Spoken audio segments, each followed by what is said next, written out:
Ito mga ano na to 93 days ito mga 93 days na sila. Ayan. Ito yung maganda din pagka yung tubigan nila is yung nakakabit na sa automatic na jetmatic. Yan para malakas yung tulo ng tubig. Yan. 93 days na sila, 93 days. Pero may isang bansot na nabili namin yan. Ito yung pinakabansot nila. So ito yung mga kapatid niya. Yan, 93 days. Yan. Hindi ko alam kung ilang kilo ng bawat isa rito. Meron pa silang 1.5 month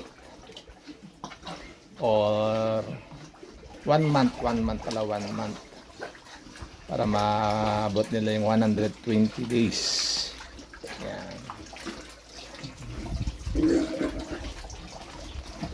Ito yung munting pinagkakabalahan natin. Yan. So far medyo okay naman yung ano nila paglaki. Sa 100 sa 93 days yan. Kaya lang mainit ngayon dito sa amin, so kailangan silang paliguan parati. Ayan. Paliguan. Yung iba nagbababad na lang, sobrang init. Ayan. Kailangan natin silang basahin,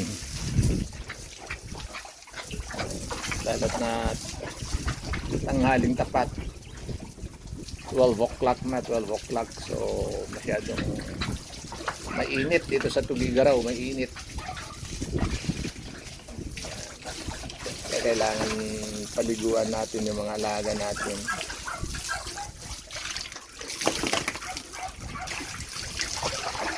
Para beat the heat. Kaya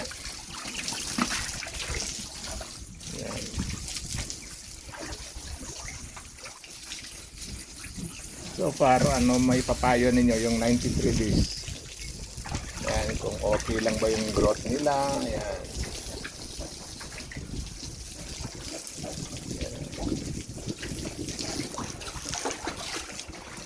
Yan. Kaya mga kababayan, yan, please like and share my YouTube channel. Yan. Yan naman yung mga manok natin.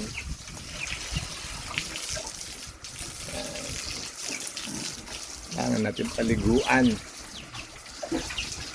dahil sa sobrang init. Yan.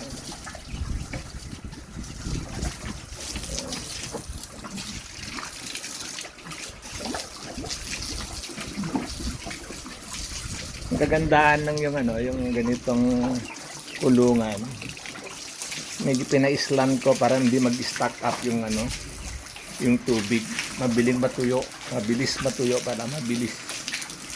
Yan. Wala pang ilang minuto lang yan. Wala, hindi nag-i-stack yung tubig. So, kahit basahin mo sila ng basahin, hindi siya nag-i-stack. Kasi pinagawa ko, pina-slant. Naka-slant yung flooring. Yan. Ito yung gagawin nating inahin in the future. Ito. Dalawa sila. Okay, mga kababayan. See you on next episode. Bye, good day, and mabuhay tayong lahat mga ka-farmer.